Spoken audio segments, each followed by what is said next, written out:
Hi friends, welcome to my video. ఈరోజు మీకోసం కాకరకాయ వేపుడు తెనాలి స్టైల్లో ఏ విధంగా చేసుకోవాలో చూపించడానికి మీ ముందుకు వచ్చాను. ముందుగా మనం కాకరకాయ ముక్కల్ని చక్రాల్లా కోసుకొని కళ్ళు ఉప్పులో ఊరపెట్టుకోవాలి. ఊరపెట్టుకున్న కాకరకాయ ముక్కల్ని వాటర్ వచ్చే వరకు పిండుకోవాలి. ఆ చేదంతా పోయిన తర్వాత డీప్ ఫ్రైకి సరిపడా ఆయిల్ వేసుకొని మనం ముందుగా డీప్ ఫ్రై చేసుకోవాలి.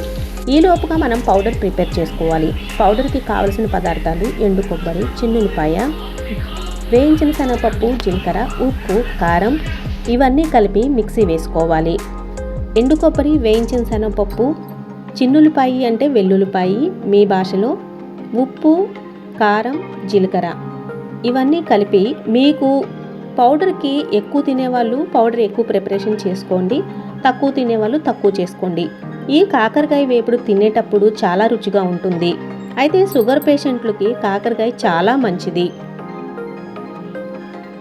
ఈ విధంగా కనుక మనం చేసుకున్నట్లయితే చిన్నపిల్లలు కూడా ఈ కాకరకాయ ఫ్రైని చక్కగా తినగలరు. చేదనేది అస్సలు ఉండదు. షుగర్ పేషెంట్లకి మంచి ఆహారం అని నేను చెప్పగలను. డాక్టర్స్ కూడా కాకరకాయ తినాలని చెప్తున్నారు. ఒక ఉల్లిపాయను కూడా తీసుకొని కచ్చాపచ్చాగా మిక్సీ అయితే వేసుకోండి. ఇది ఎలా పోపు వేసుకునేటప్పుడు నేను చూపిస్తాను. దీన్ని ఏ విధంగా ఉపయోగించుకోవాలి, ఉల్లిపాయ కూడా వేస్తారా అని మీకు అనుమానం రావచ్చు. అయితే మిక్సీ వేసుకున్న పౌడర్ ఇది. మీకు కలుపుకోవడానికి ఎక్కువ కావాలంటే ఎక్కువ చేసుకోండి, తక్కువ కావాలంటే తక్కువ చేసుకోండి.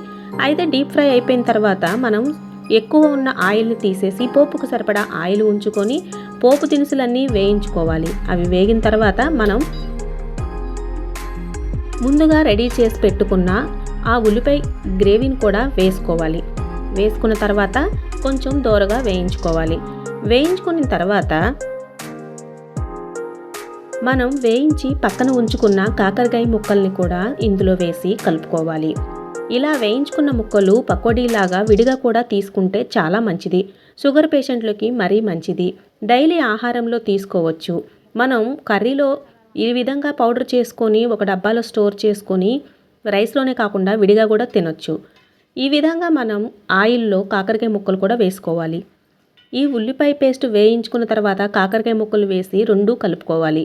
కాసేపు కలిపిన తర్వాత ఉల్లి పేస్ట్ అంతా ఈ కాకరకాయ ముక్కలకి పడుతుంది.